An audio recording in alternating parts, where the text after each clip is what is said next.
Friends, இன்றைக்கி நம்ம செய்ய போகிறது என்னென்னா கொள்ளு துவையல். கொள்ளு வந்து இங்கிலீஷில் ஹார்ஸ் கிராம்னு சொல்லுவாங்க. கொள்ளு வந்து உடம்புக்கு ரொம்ப நல்லது. அதிலிருந்து தண்ணி எடுத்து, அந்த கொள்ளு வேக வச்ச தண்ணி எடுத்து ரசம் வச்சு சாப்பிட்டோம்னா சளிக்கெல்லாம் ரொம்ப நல்லது. ஸோ நீங்கள் அதை எப்படி செய்கிறதுன்னு பார்க்கலாம். இதுதான் வந்து கொள்ளு. நான் வந்து 1 கப்பு எடுத்திருக்கேன். அப்புறம் ஒரு பெரிய வெங்காயம், 2 தக்காளி, தேவையான அளவு உப்பு, இது வந்து 1 ஸ்பூன் வந்து கொத்தமல்லி விதை, ஒரு 1/2 ஸ்பூன் வந்து ஜீரகம், ஒரு டீஸ்பூன் உங்கள் காரத்தை பொறுத்து மிளகு வச்சுக்கலாம். மிளகு நல்லது மிளகாயை விட. ஸோ மிளகு எடுத்திருக்கேன். 2 வரமிளகாய், 3 பூண்டு. இப்போ வந்து கொள்ளு வந்து முதல்ல நம்ம வேக வைக்கணும். கொள்ளில் வந்து சம்டைம்ஸ் ஏதாவது கல் குப்பை அந்த மாதிரிலாம் இருக்கும். ஸோ இந்த மாதிரி ஒரு தட்டில் கொட்டி முதல்ல அதை வந்து சுத்தம் பண்ணிக்கோங்க. நான் சுத்தம் பண்ணியிருக்கேன். அப்படி இல்லை அதில் எடுக்க முடியலன்னா கொஞ்சம் இந்த தண்ணி எடுத்து ஒரு பாத்திரத்தில் அதில் கொட்டி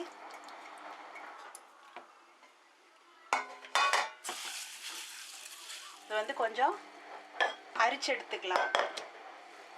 அரிச்சோம்னா வந்து அரிசியை சாதத்துக்கெல்லாம் அரிப்பாங்கல்ல முதல்ல, அது மாதிரி அரிச்சு இந்த மாதிரி அரிச்சு எடுத்தோம்னா கல்லெல்லாம் வந்து அடியில் நின்று போயிடும். ஸோ இப்போ இதை வந்து நம்ம அடுப்பில் வச்சுக்கலாம்.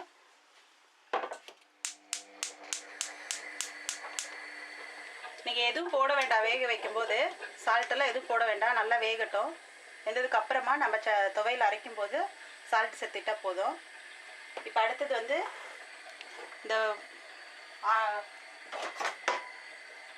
இந்த ஆனியன் தக்காளி இதெல்லாம் எடுத்து வச்சுருக்கிறதெல்லாம் தனியாக வந்து வதக்கி வச்சுக்கலாம். பேன் நல்லா காஞ்சிருச்சு. இப்போ அதில் வந்து 2 ஸ்பூன் எண்ணெய் விட்டுக்கலாம். இப்போ பேனில் ஆயில் நல்லா காஞ்சிடுச்சு. நம்ம வந்து முதல்ல வெங்காயத்தை போட்டு வதக்கிக்கலாம். அது கூடவே பூண்டு, மிளகாய், இந்த கொத்தமல்லி, சீரகம், மிளகு இது எல்லாமே போட்டுக்கலாம்.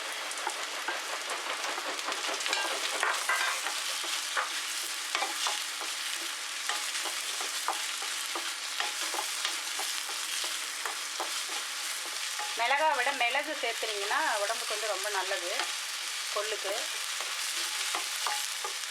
ஸோ மிளகு கொஞ்சமாக போட்டிங்கனாவே நல்ல காரமாக இருக்கும். ஸோ உங்களுக்கு எவ்வளோ காரம் வேணுமோ அதை பார்த்து நீங்கள் சேர்த்துக்கலாம்.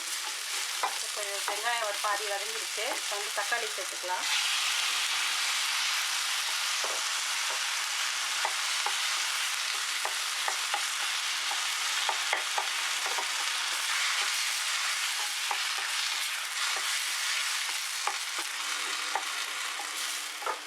ஸோ இது நல்லா வதங்கிருச்சு.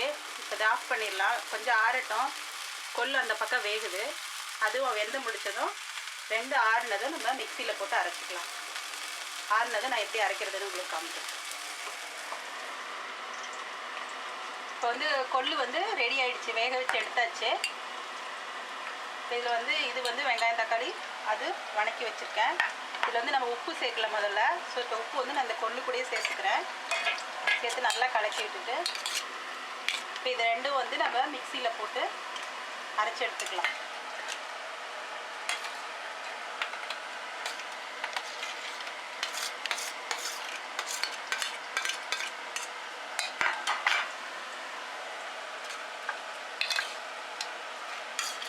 கொள்ளு வந்து நல்லா ஆற வச்சுட்டு அதுக்கப்புறமா போட்டு அரைச்சிடுங்க.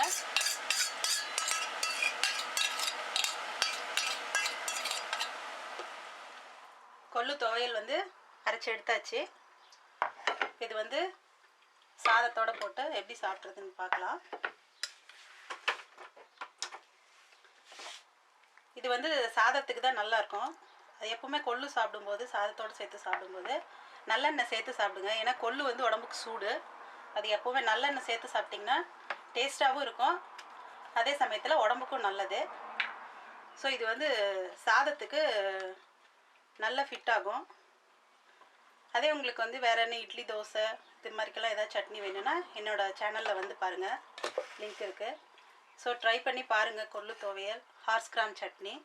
லைக் பண்ணிங்கன்னா உங்களுக்கு பிடிச்சதுன்னா லைக் பண்ணுங்கள், கமெண்ட் பண்ணுங்கள் அண்ட் சப்ஸ்கிரைப் பண்ணுங்கள்.